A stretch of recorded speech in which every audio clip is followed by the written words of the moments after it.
Hello and welcome to the first episode of PUBG Academy. For those of you who are joining us from the now defunct PUBG Daily series, you are going to notice a few similarities. But before we get started, just to give you a brief overview of what I do here. Essentially, people submit their replays to me from both solo, duo, and squad gameplay, all the way up to tournament level gameplay. And we watch the replays and try and figure out how good of a player they are. I try and learn to see how players handle things, and we just kind of talk about it. So we talk through the VOD slash replay and just look at some interesting quirks, features of the game, that kind of stuff. But essentially, if you want to get your replay reviewed, there is a link down in the description below. I encourage you to send replays in. There is no limit. I also accept all sorts of gameplay. It doesn't have to be a win. It doesn't have to be super high action. It just needs to be interesting. So if you're interested in doing that, check out that link down below. And for today, we are taking a look at a duo game. This is Scholar Ensnared, a Twitch subscriber. People who sub to me on Twitch have a slightly higher chance of getting their replay picked. So Scholar Ensnared has used that to his advantage. And here we are featuring him on the first episode of PUBG Academy. So let's jump into it. I don't skip around too much unless there's nothing going on.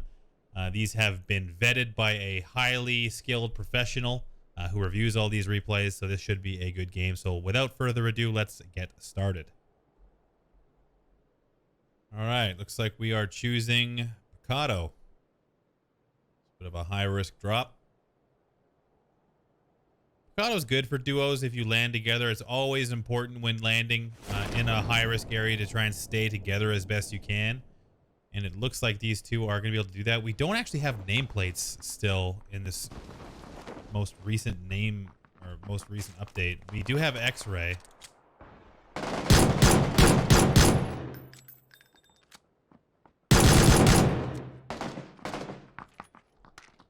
do have map.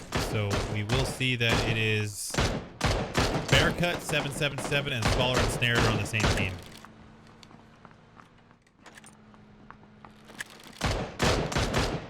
Why nameplates don't work anymore, but they don't. So is this Bearcut down here? Yeah, so his partner is down below him. So they've gotten the hotel pretty much sewn up. And looking around, they do have some activity in the warehouse, or sorry, the arena, as well as the casino. So they're going to be looking out from there. You can see Pecado quickly thins out as players engage with each other. But for now, they're going to opt to just loot. We do have an approaching duo here. They will now likely have been able to hear them. You can see them taking a look around. Bearcut here. Take a look out the back.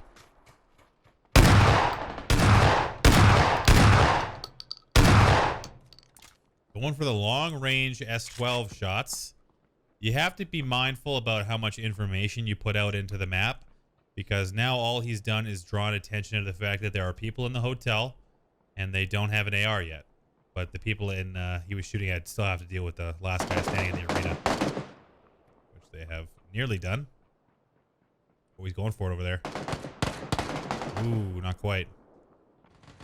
And so Barrick has got the level 3 helmet. This is an older replay on a previous build because he's got that level 3 helmet without going into the crate. So that is something to take note of. So the S12 and the Winchester, suboptimal to say the least.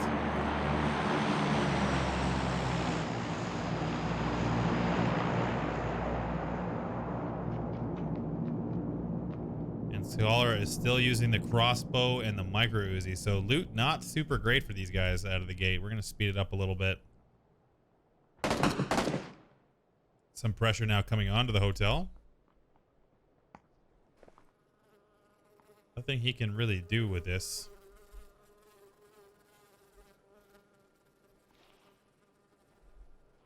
So they're split out from each other, but they're not really staying active. Like they...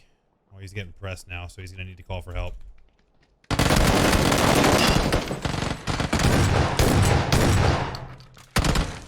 Doesn't want to back off the med. Does get the down with the S12. Scholar Ensnared with the help. and the kill. So not bad. I was just going to say that. Oh, they're receiving pressure from across now as well. Sneaky mortars got him eyed in. Nades coming. Nothing there. So they have a lot of downtime. When you have bad loot and you're not like they haven't left this building yet.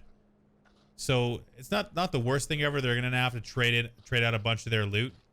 But their downtime wasn't that great because they just kind of stayed in here, maybe moved a little bit across the street.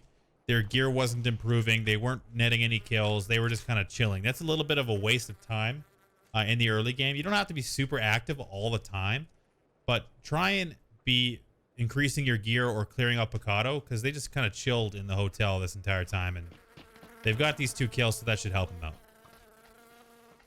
All right, so continuing to loot in the hotel, making absolutely sure that every room, every corner, every spot in this area has been looted. They spotted on top of the casino, looks like.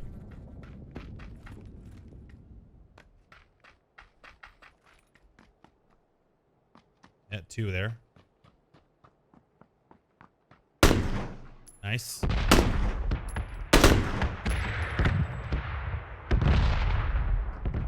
That guy's in trouble.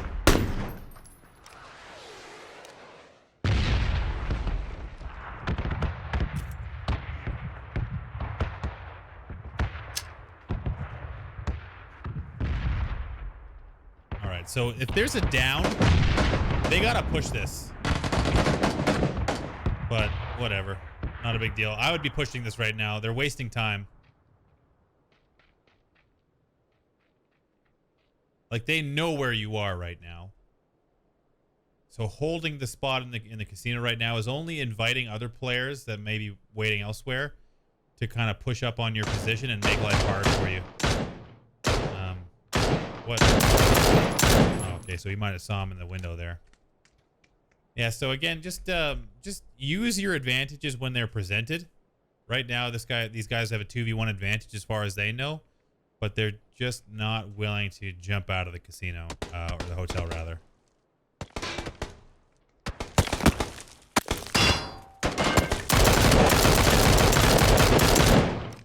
Okay, that was sped up. That wasn't the actual speed. But, you know, he took damage there unnecessarily. I don't think that they needed to take that damage, and he repeaks the same angle. Just be mindful of that. That's just individual play stuff, not necessarily duo play stuff, but they've won Pecado, so not too bad. Speed it up a little bit. All right, so we kind of rejoin our friends who are still in Pecado. Haven't really moved anywhere. This guy doesn't have himself a helmet yet. Scholar. So I'm just from an efficiency standpoint, they seem super low. Maybe this is just a bug. Oh yeah, they do have helmets on. You just can't see it. The replay client is not cooperating. It's like they're gonna have a flank here.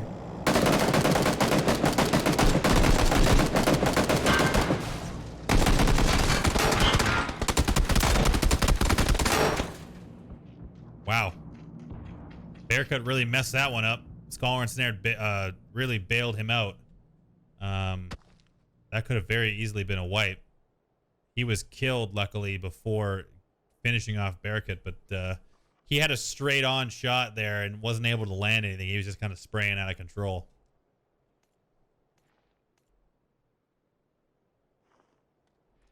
All right, so more loot for the loot throne. They got themselves a vehicle. We'll push up a little bit, see what they decide to do. Oh, they're still here. Oh, no, they're elsewhere. Where'd they go? They're still in Pecado. Okay. Nothing landed there. They haven't actually moved that far.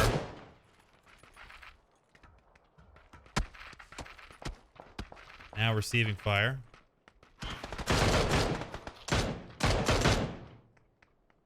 So let's see exactly where they're getting shot from. Oh, there you've got a guy showing up here.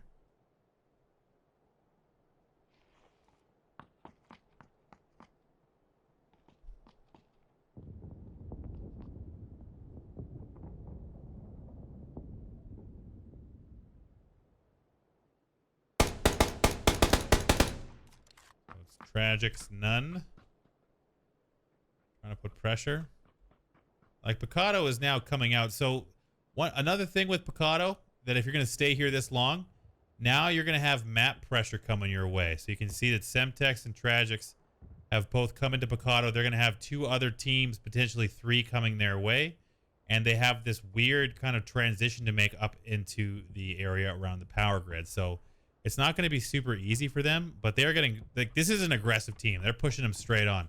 And now it looks like they're also split out a little bit. Who is this over here? Yeah, so it's Bearcats over here. Tragic's over here. And now Scholar is what? Oh, no, that's his partner. Where is Scholar? Scholar's way over here. Looks like, I think. Scholar's already leaving. Bearcat is not aware of that. Now he's moving behind. So they've moved on to their position. They're looking for them. But these guys are now pretty spread out. It's not a big deal to be spread out in the mid and late game, but it has to be smart, or it should be smart. I don't know where these guys are going. I think they're looking for them, but now they're just playing the edge of the zone. Like, they don't want to leave Pecado. So when they do have to eventually go, depending on what happens with all these teams on the edge and around the middle, they will be coming uphill and out of Pecado, which if there is someone behind them or next to them, it's where you can very easily get caught. So regardless, I'm going to speed it up a little bit, see what happens. I think they have spotted this team running through the field out there.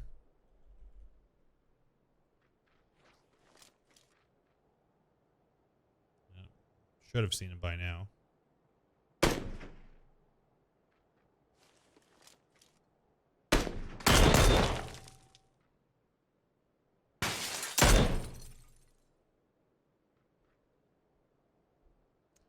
Staying in the scope a long time. All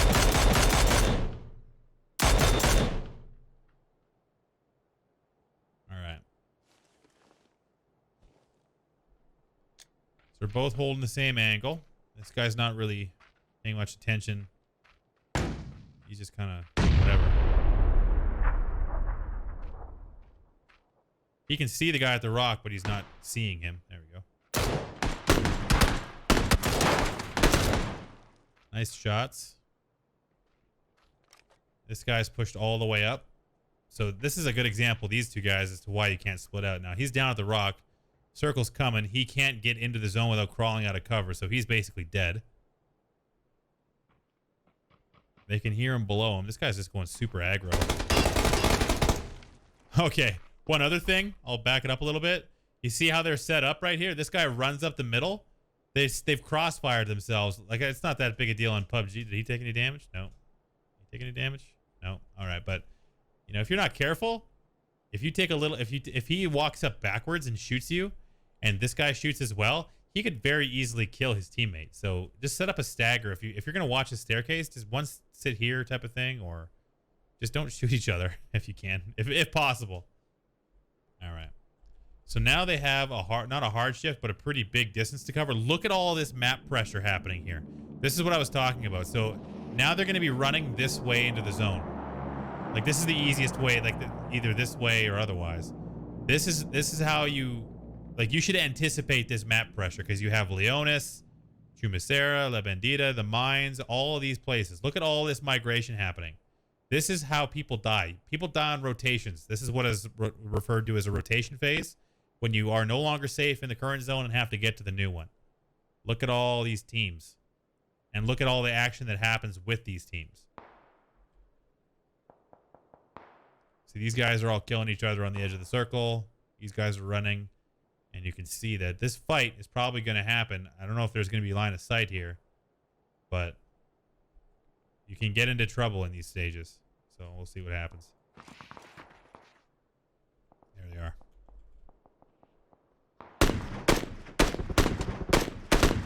Just standing perfectly still. Oh my God, he didn't move an inch. He's like, I'm taking it. Almost got down. Like, there's a rock here, but now they're behind the clock a little bit too, so yeah. Anyway, they're playing well. Like, they're handling these fights, but they're fighting uphill.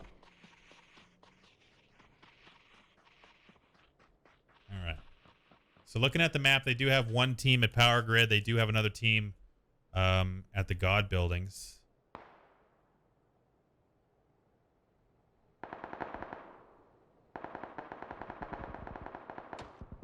I wonder if those are actually there in this replay. Side note. They have zero cover. These guys are just chilling on the corner here, or on the edge.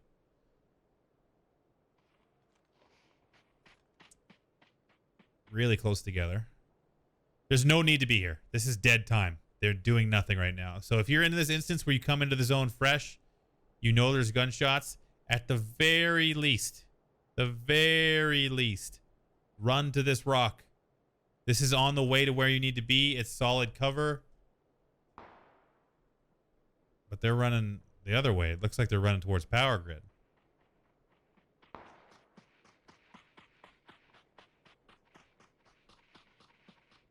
This is interesting.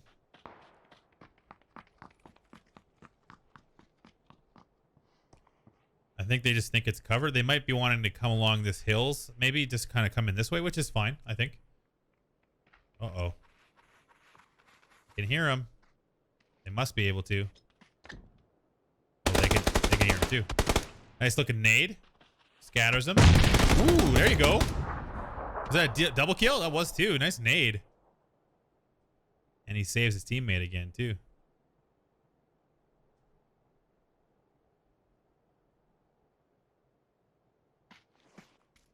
I wonder if the military cap is like code for level 3 helmet, because this guy was wearing a military cap and so was the other guy when he had one. That's that old, that's like the pre-patch nade when it was still pushing you around.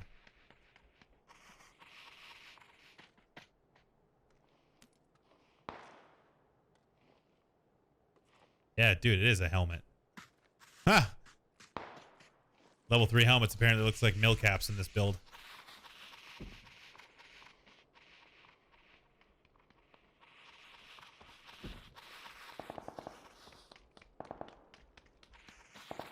All right, so they're still a little bit late. Time management not super hot. There's a guy right there. Two guys. They can hear him, and they might be able to see him as well. Yeah, he can see him. I think. Can you see him? Nope. Guess not.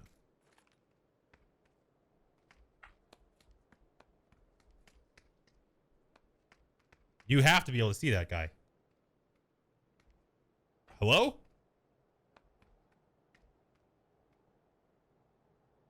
Oh, hey, how are you?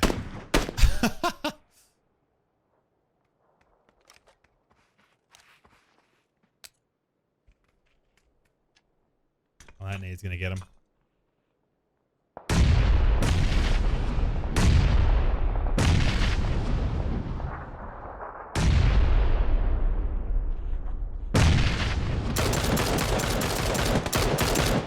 There you go. Bearcat picking up a kill.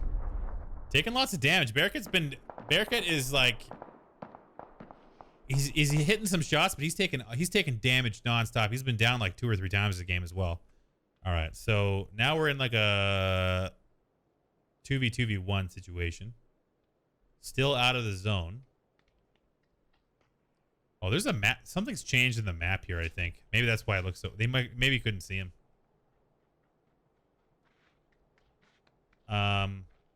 Yeah, they've changed. This is probably they're playing on the old build, and this is the new map, so things have changed a little bit, so it looks a little weird. Like this guy was probably in something. He might not have been able to see him there. It's kind of weird, but interesting.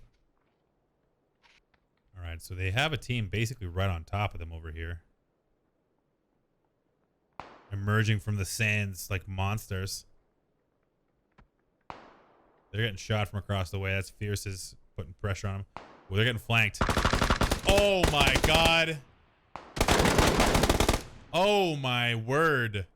Scholar is carrying right now. Now it's a 2v1. I don't know how they won that fight. All right, this guy's going ham over here with the M24. So that was good, but I don't know what used to be here, but maybe just... I don't know. I guess that was okay. Holding the low ground is not the worst ever because you wind up silhouetting only your head. But that was lucky. Those guys were kitted too. All right, so I think this is just a 2v1. He's got to come out of cover. He's already taken one shot to the head. So they got about 39 seconds. We're watching now from the perspective of the guy they're fighting. Level 1 vest, level 3 helmet. Already taken a shot to the face. Got the M24 as well. Only thing I'm not a huge fan of is that they're sat outside the zone as well. There goes the helmet. So 18 seconds left. They do actually have to come down out of cover. It looks like they're going to use this opportunity to move now. That's smart. They've done damage, and they're going to take the zone. I don't think he knew where he wanted to run to, though. Oh, there's right. Map's different. They've done a good job of wasting his time. There you go. Good work. All right. So pretty good. Pretty good. They did a lot of, I mean, Scholar had the game out of his mind.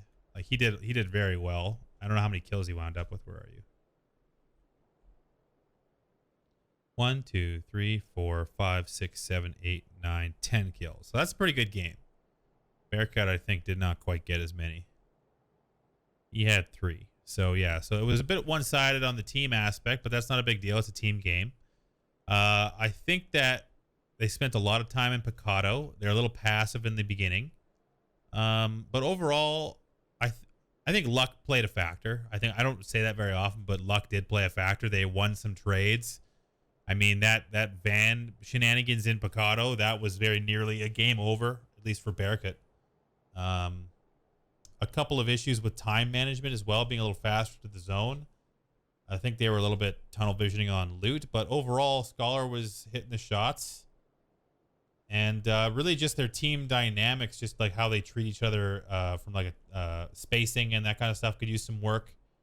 I don't mind this positioning in the end game, especially for a 2v1, but there's no trade available. I'll talk about trading as a concept in another video, just because it's something that a lot of teams, especially pro players, can sometimes miss out on, and it's just something that slips your mind. The basis of trading is having people in pairs. So if this guy pops over, let's say, and like takes down Bearcat, then Scholar would be right there to trade, as just to be able to trade the down. Essentially, it's more designed for 2v2 situations or 4v4 or 5v5, whatever you want to call it. Well, I guess 4v4 would be the only other option, but anyway, that's the idea behind trading, and they didn't really position themselves very well to do that throughout the game. But overall, it was a decent game. A couple of just little things to work on, a little bit of luck, which is kind of PUBG in a nutshell. So that is it for my portion. At this stage, I will open it up to the Twitch and YouTube chats for questions. What would be the optimal movement strat in a duo when it comes to flanking? Well, that's super 100% context, so I can't answer that. Typically on these types of things, you want to go high-low. These guys both went high. I don't know what used to be here. Maybe a shack or something. But you go one here and probably another one here. I like to go high-low, just kind of split out, because really, you don't want to be 2 targets on top of each other. You want to be close enough to support your teammate, but not close enough that you're getting murked as 2. All right. Well, that is it for this episode of PUBG Academy, formerly PUBG Dailies. But again, a reminder, you can submit your replays using the link down in the description below. Don't forget to enter the May giveaway if you've made it this far. And otherwise, look out for another episode coming soon. I think we'll do solos next time around. So thank you guys for watching, and until next time, I'll see you out there.